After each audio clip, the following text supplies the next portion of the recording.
دیکھنے اور سننے والوں کو سید سمیع کی طرف سے السلام علیکم۔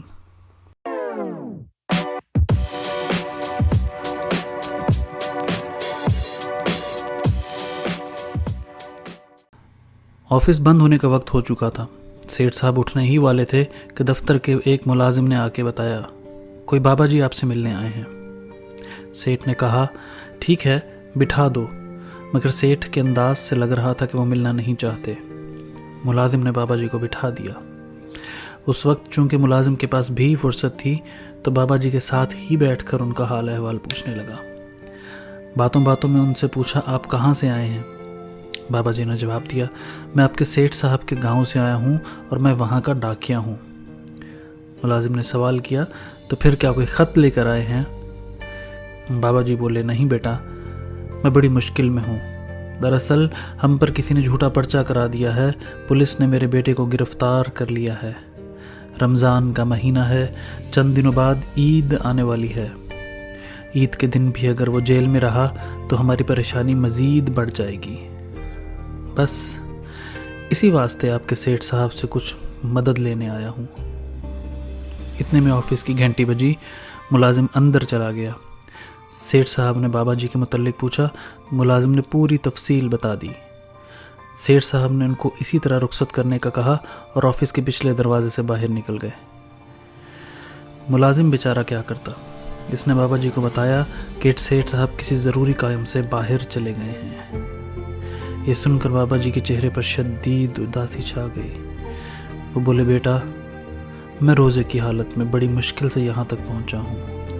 اور پھر ان کا سر جھکتا ہی چلا گیا۔ ملازم نے بابا جی کی حالت دیکھی تو وہ بھی رنجیدہ ہوا، اور تو وہ کچھ نہیں کر سکتا تھا۔ اس نے بابا جی کو اپنے ساتھ لیا اور اپنے گھر افطاری کروانے لے آیا۔ گھر میں جیسے ہی داخل ہوا، بچے دوڑے آئے اور اپنے والد یعنی کہ اس ملازم سے لپٹ گئے۔ والد نے بچوں سے بولا، بیٹا آپ کے دادا جی آئے ہیں، ان سے ملیے۔ بچے بڑے پیار سے بابا جی سے ملنے لگے۔ وہ ملازم افطاری کا انتظام کرنے کچن کی طرف گیا، اور جب باہر آ کے دیکھا تو بابا جی ننگے فرش پر بیٹھے تھے اور ان کی آنکھوں سے آنسوؤں کی لڑیاں جاری تھیں، اور ان کے لبوں سے ایک ہی دعا نکل رہی تھی، میرے مالک اس انسان کو بھی نواز دے، میرے مالک اس انسان کو بھی نواز دے۔ شاید وہ قبولیت کی گھڑی تھی، اور رب نے بھی اس کے دل سے نکلی ہوئی دعا سن لی۔ پھر زمانے نے دیکھا کہ 1500 روپے تنخواہ پہ کام کرنے والا ملازم اپنے وقت کا ارب پتی بن گیا۔ وہ شخص اور کوئی نہیں، پنجاب کی انڈسٹری کے مالک ملک خالد یعقوب صاحب ہیں۔ ان کے بقول وہ دعا لینے کا وقت تھا۔ میرے باس نے دعا نہیں لی اور میں نے لے لی، اور آج اللہ نے مجھے بے تحاشا نواز دیا ہے۔ دوستو، کسی دانا نے کیا خوب کہا ہے، دعا کی نہیں جاتی بلکہ دعا لی جاتی ہے۔ دراصل خوش قسمت انسان وہی ہوتا ہے جو دوسروں سے دعا نکلواتا ہے۔ عموماً یہ دیکھا گیا ہے کہ ہم دوسروں سے کام تو کروا سکتے ہیں لیکن دعا نہیں کروا سکتے۔ دعا کروانے کا مطلب یہ ہے کہ اپنے کام کروانے کے ساتھ ساتھ اس کی تمام ضروریات اور تقاضوں کا بھی خیال رکھا جائے۔ جو بھی انسان اپنے ملازمین کی ضروریات کو بر وقت پورا کرتا ہے اور انہیں کسی کا محتاج نہیں بننے دیتا، تو نہ صرف وہ صلہ رحمی کا ثواب کما رہا ہوتا ہے بلکہ اس کے ملازمین بھی اسے جھولی بھر بھر کے دعائیں دیتے ہیں۔